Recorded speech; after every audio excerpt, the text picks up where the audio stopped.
have three main areas that we're going to talk about during our presentation tomorrow, and that's developing subject matter expertise within your clinical areas, meeting the patients where they are, so making sure that you're integrating talking about patient online services at a point that makes sense to them in the care process.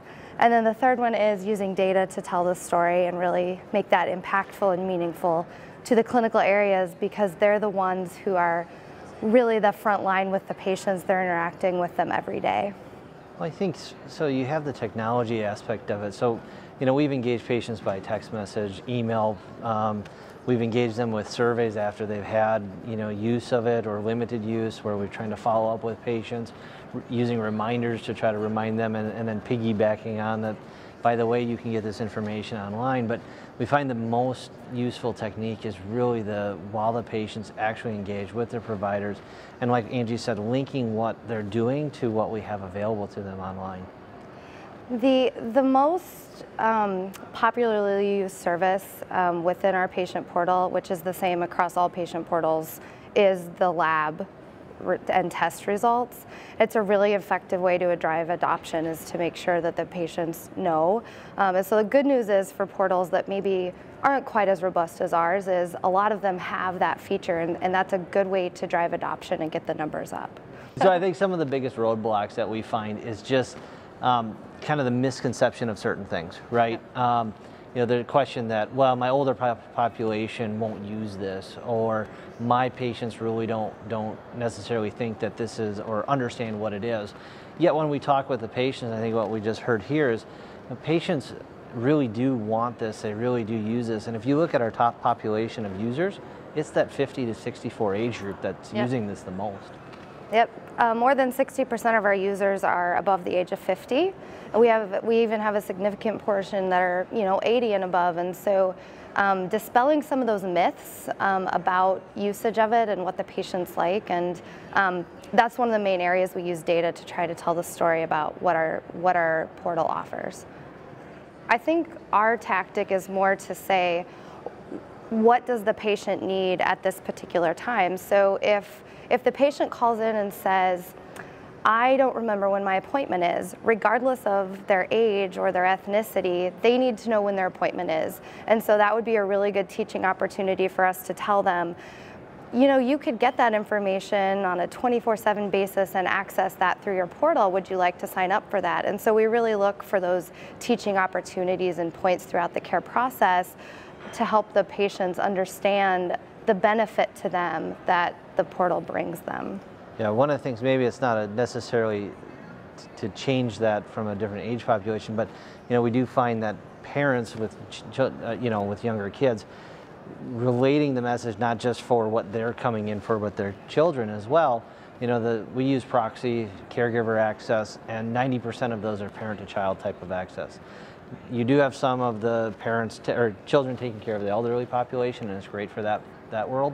But it's the parents taking care of their children, and looking for those ways to get their immunization records, to do an online visit where they don't have to take their child in or the rest of their kids in for a flu vaccine or for a flu consult or something like that. So it's those sorts of things as well.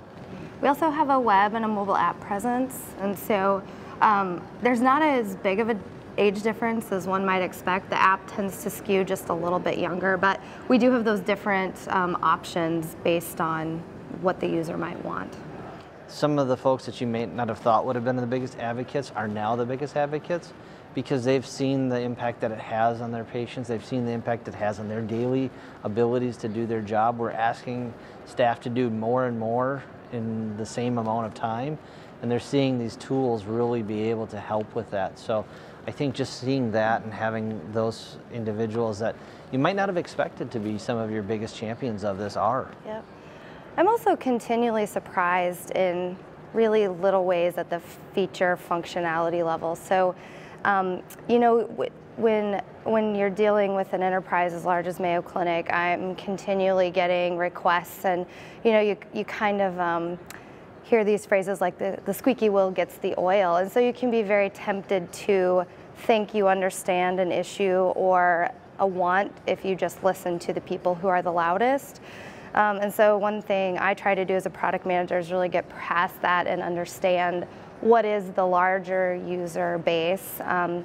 For instance, is we're continually hearing that patients don't like secure messaging and that they would just rather email, and so we should change that to the preferred version. So we recently did a relatively large survey of patients asking them questions like that, and more than 60% of our patients preferred secure messaging because they wanted it to be, even though they maybe view email as easier, they want all of their health information in one place, and they want the security that the secure messaging feature provides.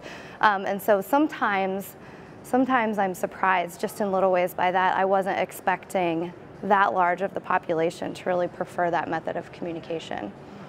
I think Mayo's opportunity over the next 5 years would be to further meet the patient where they are through different types of marketing venues and different things. Right now we rely really heavily on the clinical practice, which is great because we know from the patients, we have 75% of our patients or so who signed up through patient online services found out about it while they were in a visit. So we know that they learn about it from their providers and their care teams, and that our care teams are talking about it. But we could also find different ways to reach the patient through different types of marketing venues and other ways. And I think it's changing kind of the dynamics of being physically within our walls to care for that patient. You know, it's just not feasible to have every single patient walk through the walls and be able to sit in every single exam room, when so much of that, both at the patient level and at the care level, can be done either pre-visit or post-visit. And so we can shorten your time physically within the building or within the exam room and really look to treat those patients where it makes the most sense. Yep.